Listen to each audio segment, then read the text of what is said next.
안녕하세요. 오늘도 서연살롱을 찾아주셔서 감사합니다.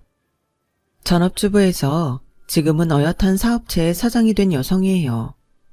사람 팔자 모르는 거라고 저도 30이 넘어 제 인생이 이렇게 피게 될 줄은 몰랐어요.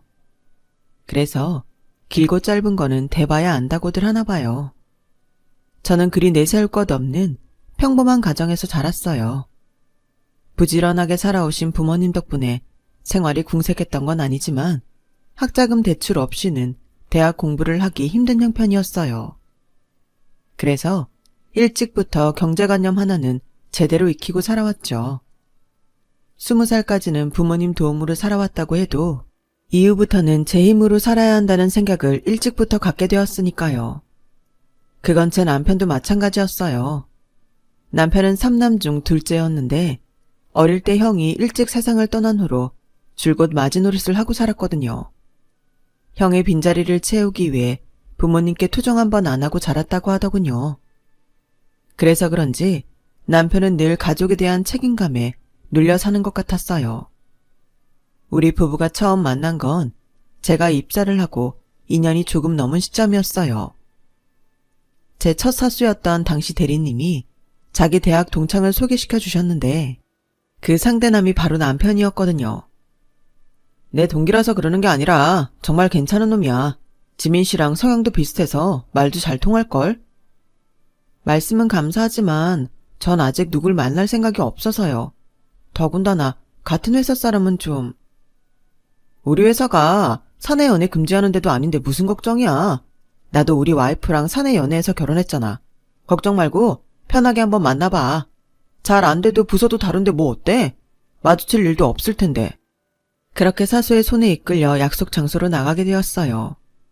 남편의 첫인상은 썩 괜찮았어요. 나이에 비해 점잖고 인상도 좋았거든요. 남편도 제가 싫지는 않은 모양이었어요. 하지만 결과적으로 소개팅은 잘 되지 않았어요. 당시에 우리 둘 다 연애나 결혼에는 생각이 없었거든요. 그래서 첫 만남 이후 따로 연락도 하지 않았어요. 다행히도 부서가 달라서 사무실층이 달랐던 탓에 사내에서 얼굴을 마주칠 일도 거의 없었죠. 하지만 만나게 될 사람은 어떻게든 만나게 된다고 1년 뒤 뜻밖의 상황에 남편과 조우하게 되었지 뭐예요. 그것도 제가 아주 난처한 순간의 말이에요. 그날은 하필 늦잠을 자서 급하게 택시를 타고 회사까지 왔는데 세상에 지갑을 두고 왔지 뭐예요. 택시기사는 바쁜데 귀찮게 됐다고 투덜대고 딱히 부를 사람도 없어서 난감한 차에 마침 출근 중인 남편이 보였어요. 상피함도 무릅쓰고 일단 남편을 불러 택시비를 빌렸어요. 1년 만에 이런 식으로 다시 보게 되다니 정말 창피해서 쥐구멍이라도 숨고 싶은 심정이었죠. 다음날 출근하자마자 남편네 부서로 찾아가 택시비를 건넸더니 대뜸 이러더라고요. 택시비 대신 내 부탁 좀 들어줄래요? 부탁이라고 하길래 전 그냥 간단한 심부름 같은 걸 생각했는데 글쎄. 네? 여자친구 행세를 해달라고요? 저희 부모님이 자꾸 선을 보라고 하셔서요. 대충 여자가 있다고 둘러댔는데도 막무가내시잖아요. 사귀는 여자 얼굴이라도 봐야 되겠다고 하셔서 부탁 좀 드릴게요. 솔직히 고작 택시비 15,000원 빌리고 가짜 애인 노릇을 한다는 건 말이 안 되는 일이었어요. 싫다고 거절해도 상대가 뭐라고 할 상황은 아니었죠. 그런데 그때는 왜 그랬는지 모르겠지만 해주고 싶더라고요. 그래서 그 주 주말에 남편과 함께 시부모님을 뵈러 나갔어요. 장소는 성북동에 있는 조용한 한정식집이었는데 정원이 잘 가꿔져 있고 음식도 맛있다고 소문난 집이라서 이참에 맛있는 점심이나 얻어먹고 오자 싶었죠. 그런데 이게 참... 비록 가짜이긴 했지만 애인 부모님을 뵙는 자리라고 하니 이상하게 떨리더라고요. 눈앞에 놓인 산의 진미가 그림의 떡처럼 느껴질 정도로요. 시부모님은 제 머리끝부터 발끝까지 샅샅이 훑어보는 것 같았어요. 당신들 며느리감으로 손색이 없는지 가늠하셨을 테죠. 그 모습에 남편은 저보다 더 민망해하며 자기 부모님한테 눈치를 주더군요. 두 분이 그렇게 빤히 보시니까 이 사람이 밥을 못 먹잖아요. 사람 밥 좀 먹게 그만들 하세요. 그리고는 제 손을 꼭 잡아주며 신경 쓰지 말고 천천히 먹으라고 다정히 말해주었어요. 그때 남편의 표정은 정말 다정해서 저도 모르게 순간 이 남자가 정말 내 애인이라면 좋겠다는 생각을 하게 됐어요. 식사를 하는 내내 어머님은 언제 식을 올릴 거냐며 결혼 압박을 하셨고 아버님도 만만치 않게 이세 얘기까지 꺼내시며 마치 당장이라도 저를 며느리로 맞아들일 준비가 된 것처럼 말씀하셨어요.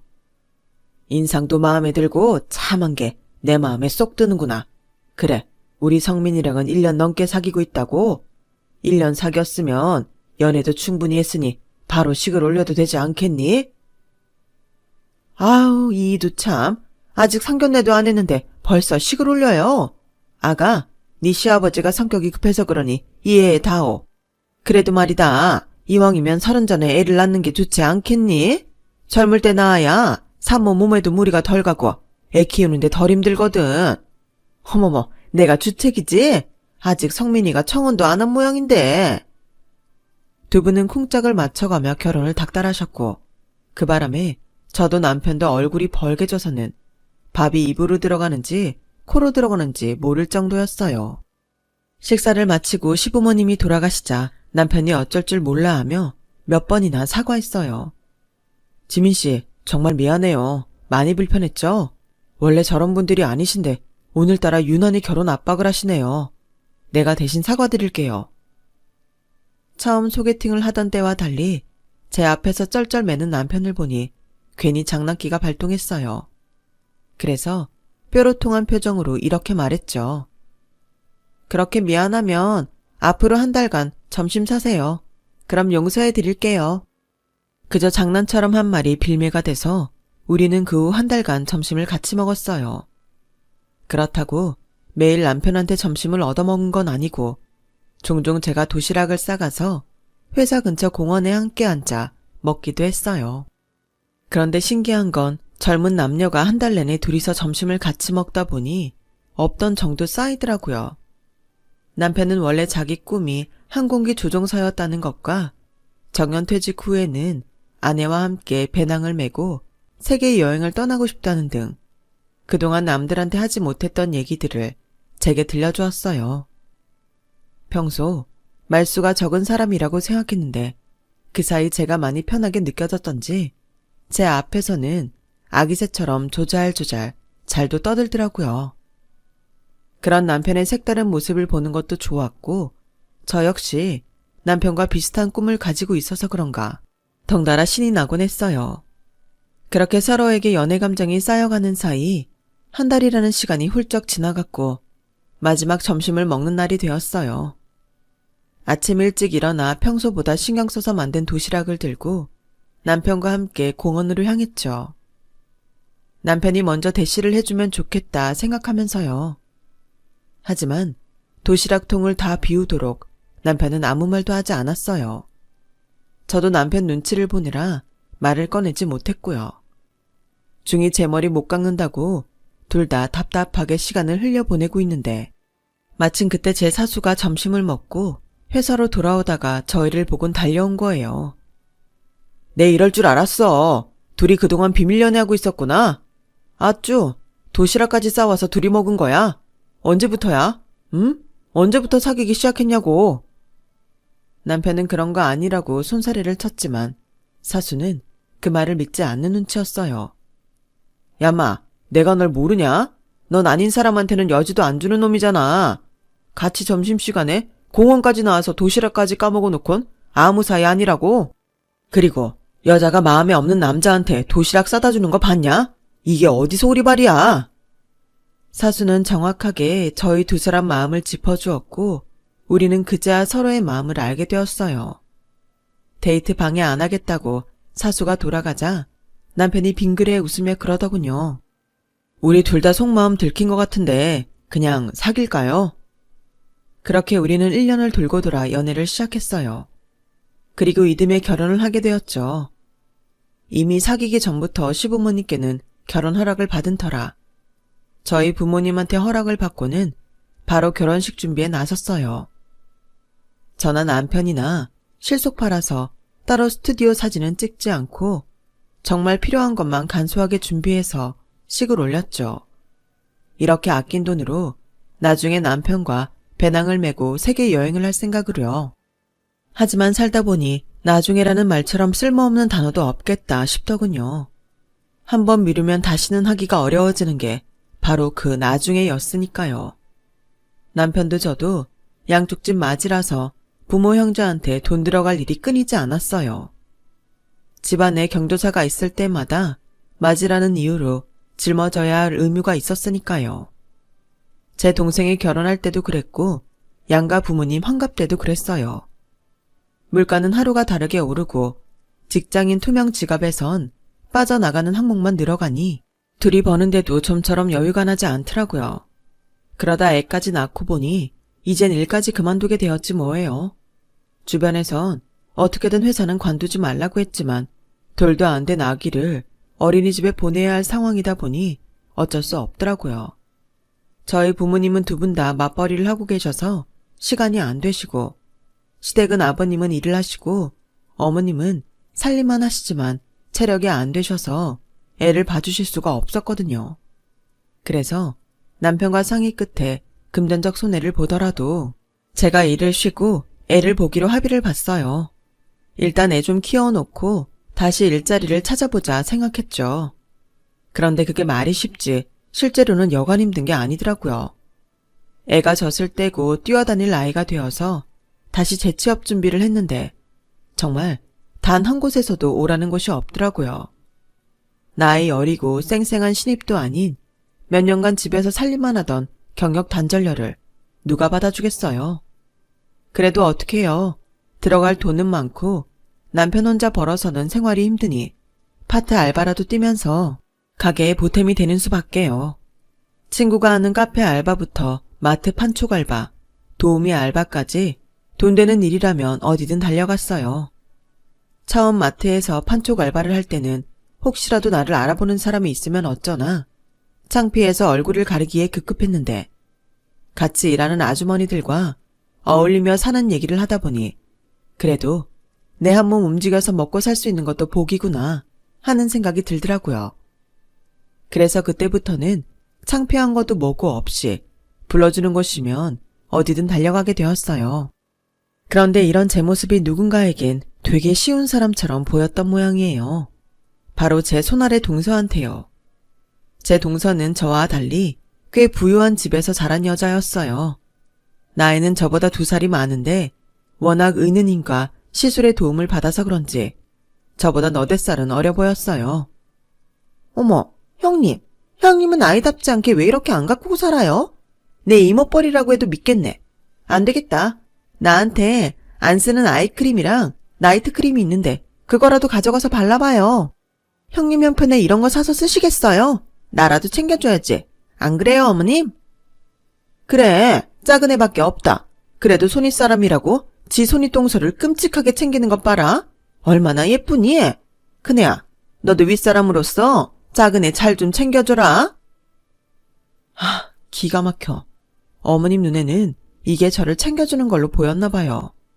툭하면 시댁이 지가 입던 옷이며 구두, 화장품 등을 들고 와서는 거지 동량 주듯 던져주고 가는데 정말 기분 더럽다니까요. 물론 쓰던 거 얻었을 수도 있죠. 그런데 동서가 주는 것들은 하나같이 당장 버려도 무방할 정도인 것들 뿐이라는 게 문제예요. 화장품도 유통기한이 한참 지난 것들에다가 옷도 유행 다 지난 데다 보풀까지 다 잃어서 집에서도 입기 꺼려지는 것들 뿐이고 신발도 제 발에 맞지 않는 것들 뿐인데도 시부모님 앞에서 가진 생색 다 내며 저한테 쓰레기 처분하는 것 같다니까요. 생각해보면 동서는 처음부터 그랬어요. 신혼여행에 다녀오면서 가족 선물이라고 사왔는데 제 거는 앞치마를 사왔더라고요. 그것도 특별한 의미가 있는 앞치마가 아니라 대형 마트에서 파는 일반 앞치마를요.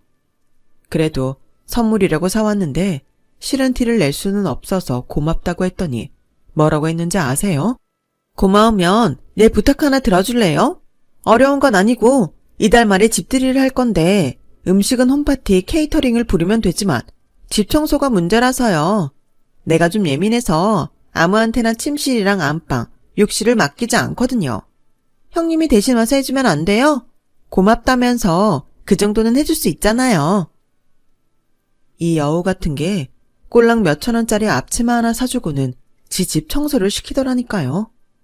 근데 웃긴 건 동서한테 명품 백을 선물로 받은 어머님이 나서서는 동서 편을 들었다는 거예요. 그게 뭐 어렵니?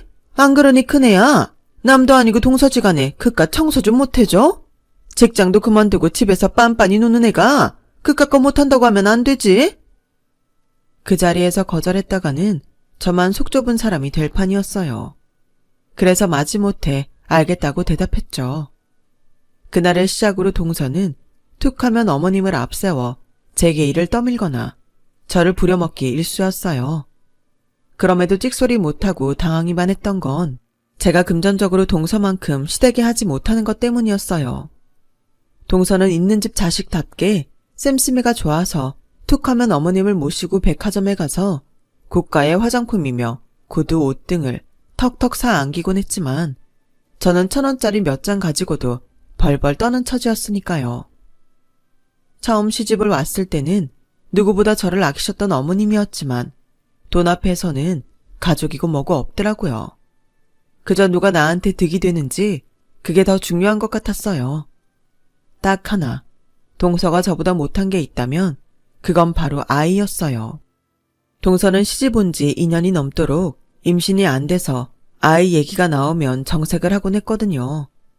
그런데 얼마 전에 동서가 임신을 하면서 그마저도 채우게 되었죠. 동서가 임신했다는 소식에 동서 친정에서는 아파트까지 넓은 평수인 45평으로 옮겨주었어요. 애 키우려면 30평대는 좁다나요? 20평대에 살면서 애까지 키우는 저로서는 부러울 따름이었죠. 한편으로는 시댁 눈치도 보였고요. 특히 남편한테요. 그래서 잠자리에서 남편을 떠봤어요. 여보, 당신도 처가덕 보고 싶지? 애가 졌다고 40평대 아파트로 옮겨주는 처가 있으면 좋겠지? 당연히 좋지. 그럴 줄 알았어. 그러게 돈 있는 집 딸 만나서 결혼하지 왜 나랑 결혼했어? 괜히 심통을 내면서 팩 토라지자 남편이 그러더라고요. 그러는 당신은 왜 나랑 결혼했는데? 애초에 돈 있는 남자 만나서 40평대 아파트에 살았으면 됐잖아. 마찬가지야. 그러니까 괜히 남의 집 일에 신경 쓰지 마. 담담한 남편의 말에 그렇게 고마울 수가 없었어요. 우스갯소리로 남편을 남의 편의 줄임말이라고 하던데 저희 남편은 예외인 것 같아요. 사근사근하지는 않지만 정말 중요한 순간엔 늘 제 편이 되어주니까요. 하지만 남편에 대한 믿음만으로 행복한 결혼 생활을 할 수는 없더라고요. 주변에 저를 열받게 하는 인간이 있으니 말이죠. 동서가 임신을 하자 어머님은 저 때랑은 달리 먹을 것부터 이것저것 사서 동서 집에 드나드셨어요. 그럴 때면 꼭 저를 짐꾼으로 부르셨죠. 차라리 안 보면 모를까 나한테는 안 하던 것들을 제 앞에서 동서한테 하시니 정말 속에서 배알이 꼴리더라고요. 세상에 둘째야, 너 왜 이렇게 야위었니? 입덧 때문에 통 못 먹는 거니? 먹고 싶은 거 있으면 뭐든 다 말해라. 내가 언제든 만들어다 줄게. 제가 보기엔 별로 달라진 것도 없는데 어머님은 유난을 떠시더라고요. 실은 어머님, 제가 얼마 전부터 먹고 싶은 게 있긴 한데요. 말해도 되나 모르겠어요. 뭔데? 뭐든 괜찮으니까 말해보렴. 그게 말이죠. 예전에 형님이 만들어다 주신 식혜가 그렇게 먹고 싶지 뭐예요? 파는 거는 너무 달아서 못 먹겠고 딱 형님이 만들어주신 것만 생각이 나서요. 아우, 여우 같은 게 어째 그냥 넘어가나 했어요. 동서 말을 들은 어머님은 생각할 겨를도 없이 바로 그게 뭐 어렵니? 큰애야, 너 내일 둘째한테 식혜 좀 만들어다 줘라. 어머님, 저 내일 일 나가야 돼요. 오늘 어머님이 여기로 오자고 하셔서 알바자리 내일로 미뤘거든요. 동서, 미안한데 내가 나중에 만들어줄게. 됐어요, 형님. 마음에 없으시면 안 해주셔도 돼요. 저도 괜히 형님 불편하게 하면서까지 그거 먹고 싶지는 않네요. 동서는 팩 토라져서는 피곤하다며 안방으로 들어가 버렸어요. 그러자 어머님은 저를 노려보시며 한 소리 하셨죠. 너는 어쩌면 애가 그렇게 인정머리가 없니? 너는 애 안 가져봤니? 임신했을 때 먹고 싶은 거 못 먹으면 평생 한이 되는 거 알아 몰라? 평소에 둘째가 널 얼마나 챙겼니? 그런데 그깟 식혜 하나 못 만들어주겠다고? 이 난리야. 너도 참 애가 속도 좁다. 둘째같이 마음 넓은 애가 맏며느리로 들어왔어야 하는 건데 어떻게 너 같은 애가 맏며느리로 들어와선? 군말할 거 없이 지금 당장 집에 가서 식혜 만들어. 마음 여린 애 마음 다치게 하지 말고. 동서가 시집 오고부터 조금씩 변해버린 시어머니는 어느새 막장 드라마의 나쁜 시어머니처럼 변해버렸어요. 적어도 저한테만은요. 결국 식혜까지 해다 바친 저는 그 후로도 비 오는 날이면 김치전에 해물파전, 심지어 떡볶이에 순대 셔틀까지 동서 전화가 오면 음식을 사들고 달려가게 되었어요. 그러자 하루는 어머님이 계신 앞에서 동서가 제게 돈 봉투를 내밀더라고요. 형님, 그동안 형님이 음식도 해다 주고 먹을 것도 사다 줘서 제가 성의껏 넣어봤어요. 형편도 안 좋으신데 생활비에 보태 쓰세요. 돈 봉투에는 10만 원짜리 수표가 10장이나 들어있더군요. 솔직히 그 돈을 보고 살짝 흥분이 되긴 했어요. 그래도 덥석 받아 챙기기는 좀 그래서 사양을 했더니 동서가 그러는 거예요. 그냥 받아요. 정 고마우면 내 부탁 좀 들어주면 되잖아요. 부탁? 무슨 부탁인데? 뭐 먹고 싶은 거 있어? 실은 친정아빠가 건물을 사두신 게 있는데 거기 청소하는 아줌마가 일을 그만뒀다지 뭐예요. 그렇게 큰 건물은 아니라서 하청업체 없이 월급제 아줌마한테 맡겼는데 주인이 자주 안 가서 그런가 일들을 잘 안 하는 것 같아요. 얼마 전에 아빠가 한 소리 했더니 바로 안 나오지 뭐예요? 매번 아랫사람 비위 맞춰가며 부리는 것도 힘들다고 하셔서 제가 형님을 추천했거든요. 형님 돈 필요하잖아요. 솔직히 제가 이것저것 가릴 처지는 아니지만 사돈댁 건물 청소를 하는 건 썩 마음에 내키지 않았어요. 그래서 대답을 않고 있었더니 어머님이 대뜸 그러시는 거예요. 너 왜 대답도 않고 있니? 당연히 해야지. 뭘 망설여? 네가 아직 배가 덜 고팠구나. 내 아들은 아침부터 늦은 밤까지 니들 먹여 살리느라 뼈 빠지게 일하는데 넌 고작 네 자존심 살리자고 이 좋은 기회를 마다할 셈이냐? 너 이러는 거 아니다. 어머님은 마치 제가 대역 죄인이라도 되는 것처럼 몰아세우셨고 저는 남편과 상의해보고 결정하겠다고 말했어요. 그날 밤 남편한테 그 얘기를 했더니 남편이 제 얘기가 끝나기도 전에 안 된다고 딱 잘라 말하더라고요. 동선의 집 일이라서 마음에 안 들어 그러지 꼭 나쁜 조건만은 아니야. 준이 어린이집 보내고 가서 청소하면 하원 시간 전까지 올 수 있으니까 월급제인데다 사대보험도 되고 나만 부지런히 움직이면 알바 여러 개 뛰는 것보다 수입도 좋고 말이야.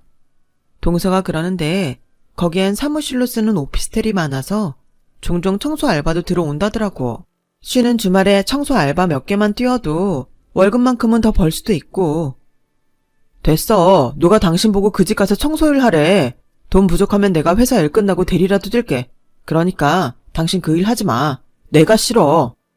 만약 그때 남편이 선뜻 일하라 했다면 아마 저는 그 일을 안 했을 거예요. 하지만 내 남편이 누구보다 저를 위하는 걸 알았기에 남편을 설득해 동선의 건물 청소를 시작했어요. 6층 건물을 혼자 청소하려니 힘이 들긴 하더라고요.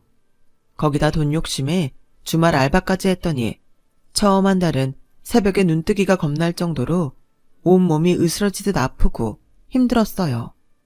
하지만 시간이 지나면서 청소하는 요령도 생기고 통장에 쌓여가는 돈을 보니 피로가 싹 가시더라고요. 그런데 얼마 뒤 옆 건물 사장님이 찾아오셔선 자기네 건물도 좀 맡아서 청소해줄 수 있냐고 묻더라고요. 자주는 아니고 일주일에 한 번 와서 쓸고 물걸레질 정도만 해주면 된다고요. 그렇게 시작한 건물 청소 일은 입소문을 타고 저 혼자 하기 힘들 정도로 일이 밀려들었고 그 일을 감당하기 위해 주변에 일자리를 구하는 엄마들을 모아서 본격적으로 청소업체 일을 시작했어요. 건물 청소는 물론 이사 들고 나는 오피스텔 청소, 가정집 청소까지 영역을 넓혀가며 일을 하다 보니 직원 수도 늘고 수입도 꽤 늘어갔어요. 그렇게 3년을 미친 듯이 달려들어 사업차를 꾸려나갔더니 이제는 어엿한 청소업체 대표가 되었지 뭐예요. 처음엔 제가 일하는 걸 말리던 남편도 제가 한 달에 벌어들이는 수입이 억 단위가 넘자 저보고 황금알을 낳는 오리라며 무척 좋아하더군요. 상황이 이렇게 되자 그동안 동서편에 서서 저를 괴롭히던 시어머니도 은근히 저한테 다가오기 시작했어요. 그런데 말이죠. 내가 정말 힘들 때 도와준 선인도 못 잊지만 저를 괴롭힌 악인도 잊을 수 없잖아요. 따지고 보면 저희 시어머니는 후자에 속하는 사람인데 제가 곱게 받아들일 수는 없죠. 얘 첫째야, 너 요즘 돈벌이가 좋다던데 버는 것도 좋지만 쓰면서 살아야 하는 거 아니니? 그게 무슨 말씀이세요? 저 돈 잘 쓰고 살아요. 지난달에 우리 그이 수입차로 바꿔준 거 모르세요? 지난주에는 아버님 낚싯대도 명품으로 새로 바꿔드렸고요. 얘, 내 거는 안 해줬잖아. 돈을 그렇게 버는 애가 시애미한테는 양말 한 켤레도 안 해줘놓곤 뭘 다 했다고 생색이야. 아, 그것 때문에 그러시는 거예요? 그런 거라면 해드려야죠. 다음날 저는 시장에 들러 한 켤레에 1,000원짜리 양말을 10,000원어치 사다가 어머님께 드렸어요.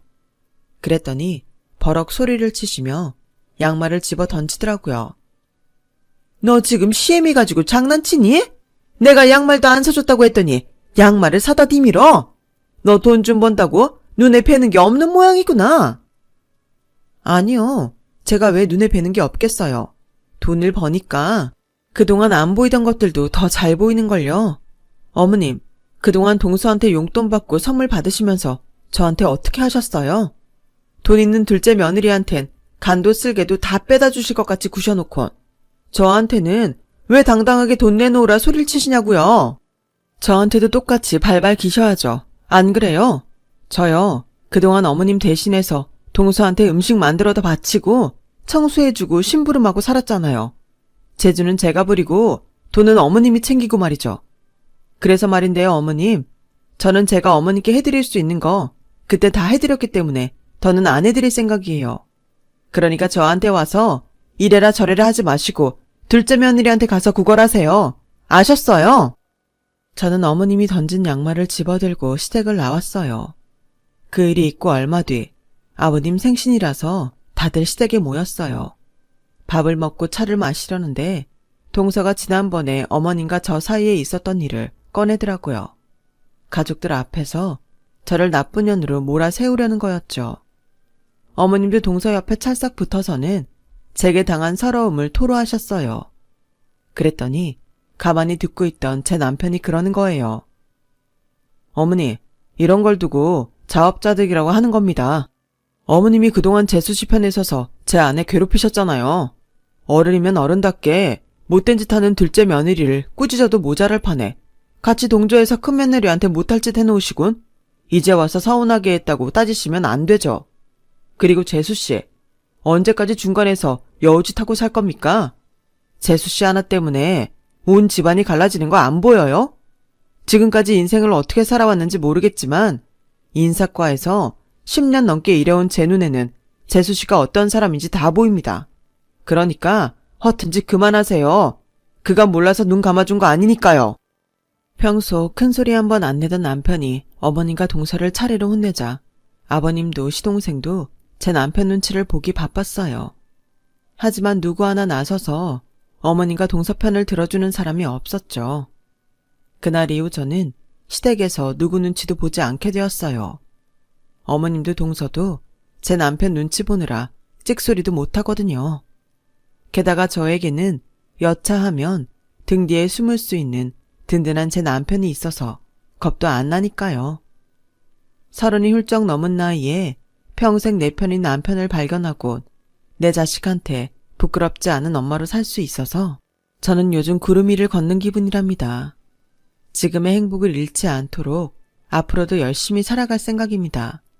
여러분도 항상 건강하고 행복하세요. 지금까지 제 이야기를 들어주셔서 감사합니다. 여러분, 사연 댓글에 응원과 현명한 좀 부탁드려요. 좋아요와 구독은 저에게 큰 힘이 됩니다. 오늘도 좋은 일 가득하세요.